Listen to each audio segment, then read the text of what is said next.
C'est la plus longue galerie d'art à ciel ouvert au monde, 1316 mètres d'histoire, immortalisée au lendemain de la chute du mur de Berlin. En 1990, Karina Biergo a 28 ans lorsqu'elle peint cette fresque. Et c'est ce que nous essayons d'exprimer ici, la joie de pouvoir traverser la porte de Brandebourg ou de la survoler. Un moment charnière pour cette artiste danoise qui a vécu une leçon d'histoire à Berlin. Il est très important de se rappeler que même si les choses vont mal, elles peuvent changer pour le mieux. Alors que le rideau de fer volait en éclats dans le reste de la ville, ce sont les artistes de la East Side Gallery qui se sont battus pour la préservation de ce tronçon de mur en l'habillant de 1000 couleurs. Parmi eux, Kiddy Sydney, qui accueille ce week-end des jeunes du monde entier pour commémorer l'inauguration de cette œuvre il y a 35 ans.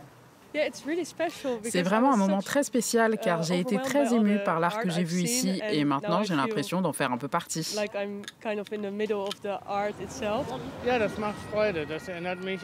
Je suis heureux parce que cela me rappelle mes débuts dans les années 1980 lorsque je peignais avec d'autres artistes sur le mur de Berlin-Ouest.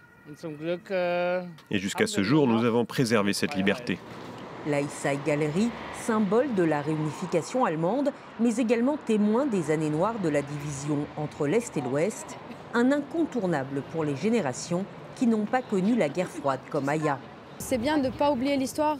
C'est une façon de comprendre un petit peu ce qui s'est passé dans le passé, de peut-être éviter que ça se reproduise aussi. Et surtout dans le monde dans lequel on vit aujourd'hui, où justement on érige des murs dans d'autres pays et où on a plutôt tendance à séparer les gens.